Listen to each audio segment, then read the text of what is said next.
नमस्कार, मैं हूं गौरव अग्रवाल। और भगोड़े विजय माल्या भले ही कर्ज के भार में दबाओ, लेकिन उनकी ठसक और अकड़ अभी तक कम नहीं दिखती। फिलहाल ब्रिटेन में रह रहे माल्या ने भारत सरकार को सीधी चुनौती दी है कि उनके पास अगर सबूत हैं तो पेश करें और उन्हें भारत ले जाएं। माल्या का दावा है कि सरकार के पास उनके खिलाफ कोई सबूत नहीं है। वहीं माल्या का यह भी कहना है कि भारत की जांच एजेंसियों ने उनके खिलाफ सिविल केस को क्रिमिनल केस में बदल दिया। माल्या का यह बयान उस वक्त आया है जब भारत सरकार के अधिकारी ब्रिटेन के विदेश मंत्रालय से मिलकर माल्या के प्रत्यर्पण की कोशिश कर रहे हैं।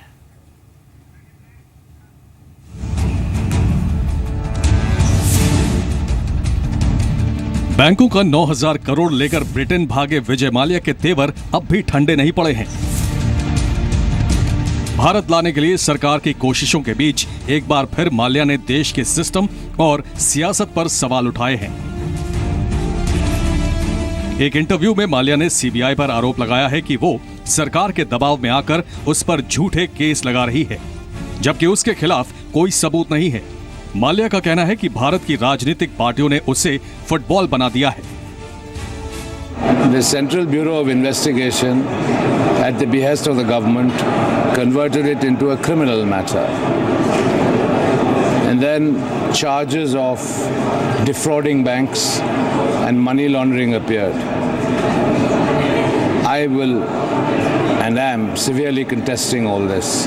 And I have become a political football between the two major Indian political parties. Mallya को वापस लाने के लिए भारत सरकार कई कोशिशें कर चुकी है, लेकिन अब तक कोई ठोस नतीजा सामने नहीं आया है। पिछले साल मई में भारत सरकार ने माल्या के प्रत्यर्पण की कोशिश की थी और उसका पासपोर्ट रद्द कर दिया था, लेकिन ब्रिटेन ने माल्या को देश से निकालने से इनकार कर दिया और कहा कि उनके देश में यह कानून है कि पासपोर्ट रद्द होने के बावजूद वो उस तारीख तक देश में रह सकता है जब तक वीजा में रहने के लिए कहा गया है, और पासपोर्ट की मान्यता उस तारीख तक होगी जो वीजा जारी करते समय रही होगी। इस नाकामी के बाद 9 फरवरी को भारत सरकार ने एक बार फिर ब्रिटिश सरकार को चिट्ठी लिखी, लेकिन कोई जवाब नहीं आया। 21 फरवरी को भारतीय अधिकारियों ने भारत आए 5 ब्रिटिश अधिकारियों से 2 दिन तक लंबी मुलाकात की और उन्हें प्रत्यर्पण और कानूनी कागजात सौंपे। इस मुलाकात के बाद भारत सरकार को उम्मीद जगी है कि माल्या के प्रत्यर्पण को लेकर ब्रिटेन सकारात्मक कदम उठाएगा और ब्रिटिश कानून के आड़ में बैठे माल्या को उसके असली ठिकाने तक पहुंचाएगा। खुद सुनिए कि माल्या कैसे ब्रिटिश प्रत्यर्पण कानून को अपने गुनाह छिपाने के लिए इस्तेमाल कर रहा है।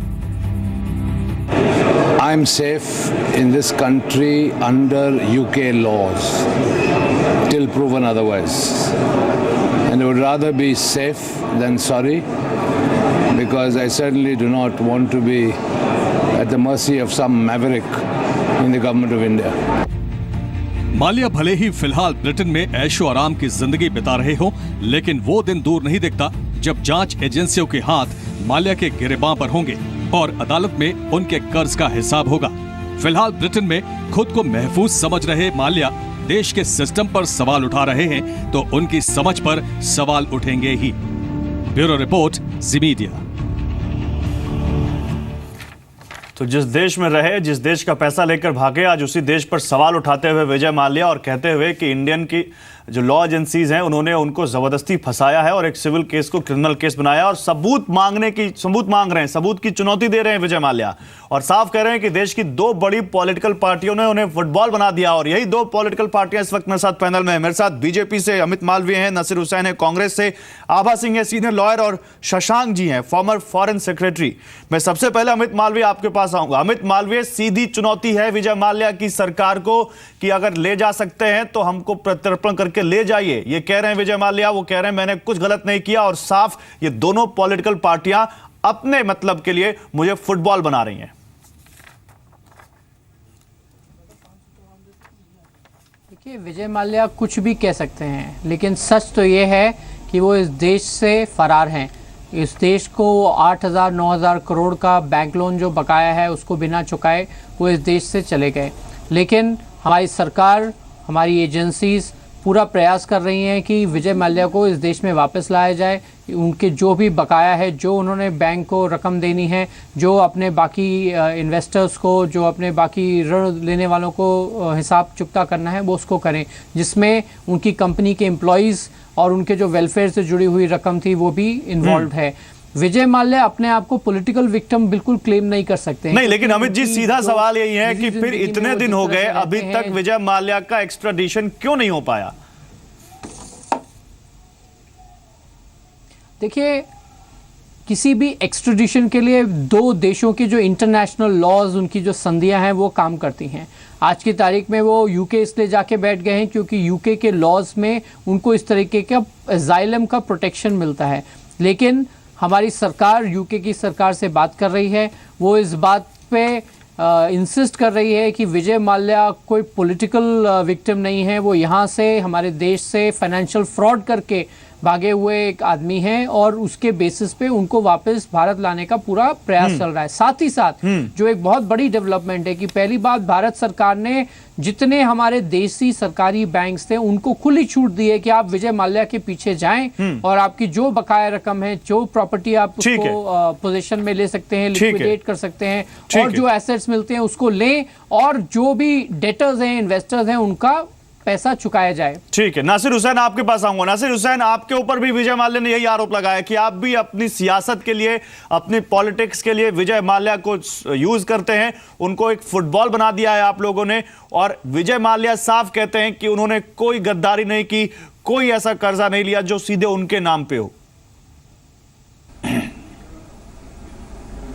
नहीं, इससे बड़ा मजाक क्या हो सकता है कि आज सरकार के रूलिंग पार्टी के स्पोक्सपर्सन यहाँ बैठकर ये कह रहे हैं कि सरकार ने सारे बैंकों को छूट दे चुकी हुई है कि वो विजय माल्या के पीछे जाके विजय माल्या को पकड़ के ला सकें। इससे बड़ा मजाक क्या हो सकता है? ये सरकार भारतीय जनता पार्टी और विजय माल्या की साठगांठ है। दोनों टाइम वो जो मेंबर ऑफ पार्लियामेंट बने थे वो बीजेपी के सहयोग से बने थे।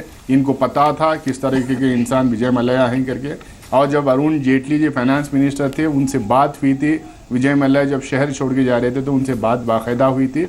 उसके बाद लगातार इनके स्पोक्सपर्सन, लगातार इनके मंत्री और नरेंद्र मोदी जी खुद ये कह चुके हैं कि विजय माल्या को पकड़ के लाएंगे, उनका सारा 9,000 करोड़ रुपए के आसपास जितना भी वो बाकी है वो सारा वसूली किया जाएगा। 3 साल अब इस सरकार को होने को आ रहा है। नहीं, 3 साल तो होने को आ रहा है नासिर हुसैन, लेकिन लगातार एक आरोप कांग्रेस पार्टी पर यह लगता है कि ये लोन किसके रिजीम में दिए गए?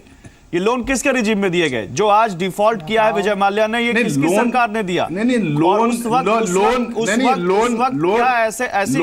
विजय माल्या को नहीं, सरकार के पास लोन देखे कि ये सामने वाला जो लोन ले रहा है वो उसको पे कर पाएगा कि नहीं कर पाएगा? क्या मैं इसका जवाब दे सकता हूं? एक मिनट आता हूं।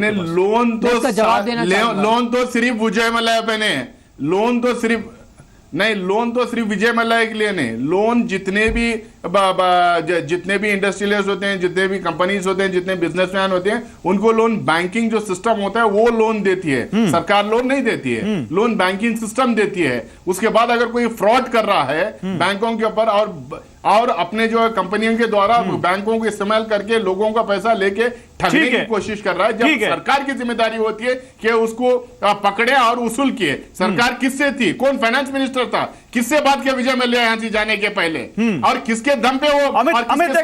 क्विक रिप्लाई, उसके बाद में आवाज़ और शशांक आपके पास आ रहा हूं। इससे बड़ा मजाक क्या हो सकता है? बैंक ही जाके वसूल करेंगे पैसे सर, लेकिन फिर आप लोग चिट्ठी भी मत लिखिए ना किसी को लोन दिलाने के लिए। इंडिया एंड इंग्लैंड चिट्ठी किसने लिखी थी अमित माल्या को लोन देने के लिए? यूनियन गवर्नमेंट एक्स्ट्राडाइट लगाओ। अमित, देखिए, सच ये है कि किंगफिशर एयरलाइन 2004 में शुरू हुई जब यूपीए गवर्नमेंट बनी और 2012 में इसका पूरा खात्मा हो गया कांग्रेस के पूरे कार्यकाल में। 2008 में इस कंपनी को बहुत बड़ा लोन दिया गया सरकारी बैंकों से। 2010 तक वो पूरा उन्होंने खर्चा कर दिया है, उसमें से पैसे निकाल लिए। 2010 में उनको फिर से उनके लोन्स को ग्रीन शूइंग जो कहते हैं वो किया गया। इसके पीछे खुद prime minister Manmohan Singh involve है और उन्होंने स्पष्ट रूप से कहा कि हमें किंगफिशर जैसी एयरलाइंस को सपोर्ट करना पड़ेगा।